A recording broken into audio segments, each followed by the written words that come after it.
खबर आजमगढ़ जिले से है, जहां समाजवादी पार्टी का प्रचार कर रहे हैं निरहुआ के भाई। लोगों को अपने गीत के माध्यम से समाजवादी पार्टी को वोट देने के लिए कर रहे हैं प्रेरित। आजमगढ़ संसदीय सीट से सपा और भाजपा का मुकाबला बेहद रोचक होता दिख रहा है। भाजपा के सांसद दिनेश लाल यादव निरहुआ के बड़े भाई बिरहा गायक विजय लाल यादव सपा प्रत्याशी धर्मेंद्र यादव का चुनाव प्रचार करते हुए नजर आ रहे हैं। इस चुनाव प्रचार के दौरान मुलायम सिंह यादव और समाजवादी पार्टी की सरकार के बारे में भी वो जमकर चर्चा कर रहे हैं। बता दें कि बड़ी संख्या में उनका लोग वीडियो बनाते हुए भी नजर आ रहे हैं। निरहुआ के बड़े भाई बिरहा के गायक कलाकार विजय लाल यादव ने सपा सरकार की उपलब्धियों की चर्चा की। वहीं समाजवादी पार्टी भी भाजपा सांसद के भाई की सपा कार्यक्रमों में प्रस्तुति कराकर सेंधमारी की जुगत में लगी हुई है। दिनेश लाल यादव के भाई बिरहा गायक विजय लाल यादव ने जिले के मुबारकपुर विधानसभा में आयोजित कार्यक्रम में मंच भी साझा किया। विजय लाल यादव अपने भाई निरहुआ के खिलाफ चुनाव प्रचार करते हुए नजर आ रहे हैं। वहीं सपा प्रत्याशी धर्मेंद्र यादव के जनसमर्थन में समाजवादी गीतों के माध्यम से आमजन को नाचने झूमने पर मजबूर कर दे रहे हैं। विजय यादव लगातार समाजवादी पार्टी के कार्यक्रमों में हिस्सा ले रहे हैं और मंच से निरहुआ और बीजेपी को ललकार रहे हैं। कल उन्होंने सदर विधानसभा अंतर्गत छतवारा में आयोजित एक जनसभा में भी निरहुआ की जमकर धज्जियां उड़ाई और कहा कि बीजेपी सबसे बड़ी झूठों की पार्टी है। उन्होंने कहा कि हम लोग तो सपा के दीवाने हैं, हम तो दीवाने दीवाने दीवाने, अखिलेश यादव के दीवाने, मुलायम सिंह यादव के दीवाने। मुलायम सिंह को अपना उत्तराधिकारी बताने वाले भाजपा सांसद निरहुआ के बयान पर विजय लाल ने कहा कि भाजपा का गीत गाने वाले मुलायम सिंह यादव का उत्तराधिकारी कैसे हो सकते हैं। देश और प्रदेश की जनता सब समझ रही है और आने वाले समय में इसका जवाब जरूर देगी।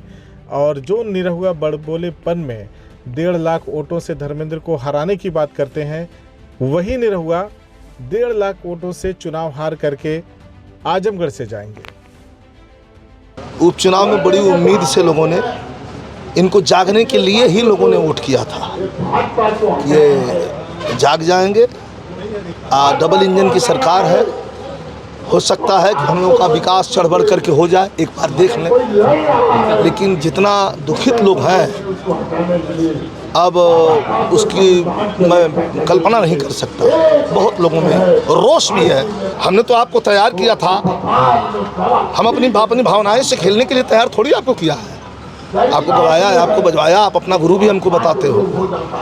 लेकिन हमारा कोई भी हो, माननीय नेताजी धरती पुत्र मुलायम सिंह यादव और उस परिवार से ओछे शब्द और ओछी बात का प्रयोग चाहे जो करेगा, वो मेरा भाई होगा चाहे बेटा होगा, उसको माफ़ नहीं कर सकता। उन्होंने कहा पार्टी बदलना आप ही से सीखा, आप उनके गुरु हैं, या चीज़ें जो आप उनकी बातें आ रही हैं उन्हें उनसे ही आपसे ही उन्होंने सीखा। तो हमसे सीखा है तो फिर बदल के पार्टी चला है हमारे पार्टी में। देखा है अहिर बड़ा नरम दिल कहूँगा, अहिरन का कृपा हो गई तोहरे पर थोड़ी सा।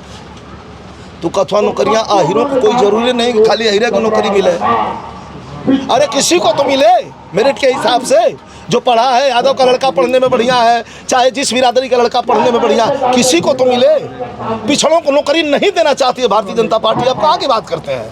मुलायम सिंह यादव के परिवार का अपने को उत्तराधिकारी बताया निरहुआ ने और कहा आजमगढ़ में मुलायम सिंह यादव जी का उत्तराधिकारी मैं हूँ। असली उत्तराधिकारी उन्होंने अपने आप को बताया, नेताजी का उत्तराधिकारी खुद को बताया है। तो उत्तराधिकारी वो हुआ तो हम कहाँ आ रहे हैं, पाकिस्तान से? तो जाके भारतीय जनता पार्टी को रोज गीत गावत हुआ तो उत्तराधिकारी हो गई ना। अब मैं ईमानदारी से झंडा लेकर के बुलंद कर रहा हूँ तो मैं कुछ नहीं हूँ। ये सब जनता समझ गई है। देखिए, जहाँ तक रुझान का सवाल है, समाजवादी पार्टी के पक्ष में आजमगढ़ के लोगों का रुझान हमेशा रहा है और इस चुनाव में और ज़्यादा रुझान है, क्योंकि लोगों को चिंता है देश के संविधान को बचाने की। जिस तरीके के हमले संविधान पे हैं, लोकतंत्र पे हैं, आजमगढ़ के जागरूक लोग महसूस कर रहे हैं इस बात को कि देश का संविधान बचाना है और वो तभी बचेगा जब यहाँ से समाजवादी और इंडिया गठबंधन के उम्मीदवार ही जीतेंगे। सर, कल डिप्टी सीएम आए थे और कहे कि अब सैफई और इटावा वालों का यहाँ दाल नहीं गलने वाली, अब वो यहाँ से काम खत्म, निरहुआ ही यहाँ फिर से जीतेंगे। डिप्टी सीएम के बारे में हम क्या कहें, चूँकि जनता में वो अपनी लोकप्रियता खोए बैठे हैं, तो अपनी पार्टी और अपने मुख्यमंत्री को खुश करने के लिए बहुत ऊटपटांग बयानबाजी करते हैं। लेकिन लाख बयानबाजी के बावजूद उनका विभाग उनको नहीं मिल रहा है लौटा के। उनकी नज़र जिस विभाग पे है या जो विभाग उन पे था वो छिना हुआ है, तो अपने बीजेपी में नंबर बढ़ाने के लिए उनको ऊट पटांग भाषण देने की आजकल शौक हो गया है। हर दिन सुनता हूँ मैं कुछ ऊट पटांग दे रहे हैं, लेकिन चाहे कितने भी ऊट पटांग दे लें, क्योंकि उप मुख्यमंत्री जी स्वयं पीडीए से आते हैं और ये बीजेपी के लोग पीडीए वालों को कभी कुछ देने वाले हैं नहीं, इसलिए उन्हें समझदारी से जिम्मेदारी से सोचना चाहिए। उनके बयानों से कोई फर्क पड़ने वाला नहीं है। सर, राजभर जी के बेटे को घुटने के बल उप मुख्यमंत्री के सभा स्थल पे और कार्यक्रम स्थल पे झुकाया गया कार्यकर्ताओं के सामने, इसे किस तरह से देख रहे हैं? क्या पीडीए जो आप बात कर रहे हैं? देखिए, राजभर जी पद प्रतिष्ठा पाने के लिए उन्होंने राजा सुहेलदेव जिनका वो नाम हर मीटिंग में लेते थे, उनकी गरिमा को, उनके सम्मान को और जो इतिहास रहा है उनका, उसको कहीं ना कहीं गिराया है। और राजभर समाज के लोग इस बात से बेहद व्यथित भी हैं और वोट के माध्यम से जवाब भी देंगे, क्योंकि बीजेपी के लोग, जैसा मैंने कहा कि पीडीए के लोगों को कभी न्याय नहीं देंगे। तो यही बात किसी दिन केशव जी के भी साथ होगी, राजभर जी के साथ हुई है, संजय निषाद जी के साथ भी होगी, क्योंकि बीजेपी के लोग नहीं चाहते कि पीडीए के लोग समाज की मुख्य धारा में रह के सम्मानजनक पद पर रह पाएँ। और अगर वो लोकसभा का टिकट दिया भी तो टिकट देने से ज़्यादा जो अपमान कर लिया है, मैं समझता हूँ राजभर समाज के लोग इस बात को स्वीकार नहीं कर, और वो इस बात को और समझ लें कि सदैव नेताजी अपना पूरा जीवन सांप्रदायिक ताकतों से लड़ने में गुजारे हैं। नेताजी के बारे में या नेताजी जैसा बनने के बारे में कहना, उससे पहले कम से कम उस विचारधारा को छोड़ें।